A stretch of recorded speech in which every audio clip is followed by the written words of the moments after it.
So now we're going to talk about the two most important criteria that we need to look at to see if what you have is patentable. So the first criteria is whether you have what's called patentable subject matter. And patentable subject matter simply means, is it the type of thing that can be patented?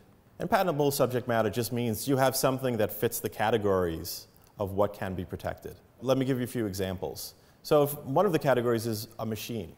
So a machine traditionally means something with moving parts that interact. And when you think of a machine, you think of something with gears, something that might have a motor or an engine, things like that.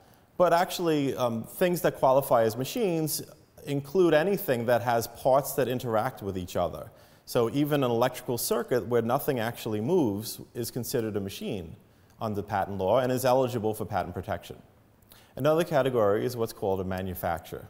Now, a manufacturer is something which doesn't have moving parts, but it still has a function.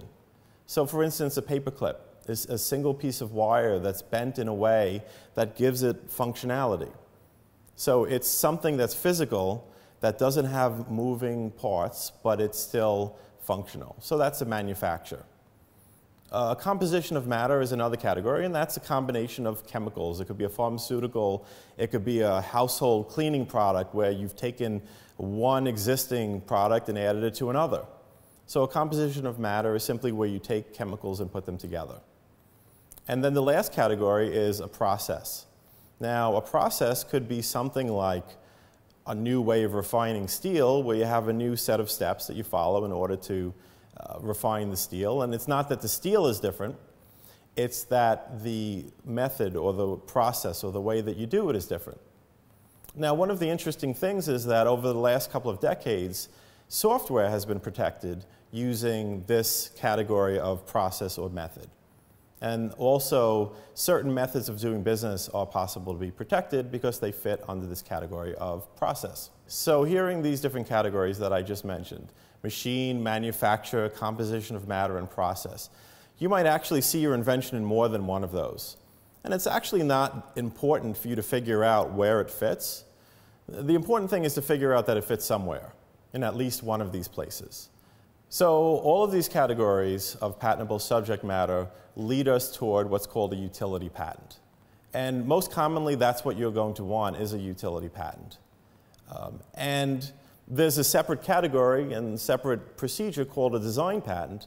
And that's for when the only thing that's unique about your product is the shape of it, the look of it, just for ornamental purposes. It's probably not what you're here for.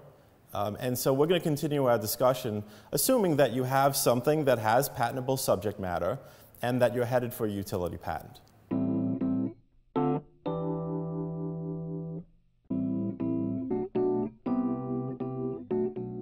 So the second criteria for determining whether what you have is patentable is how different is it from things that already exist. Now, in the field of patent law, we refer to this as prior art.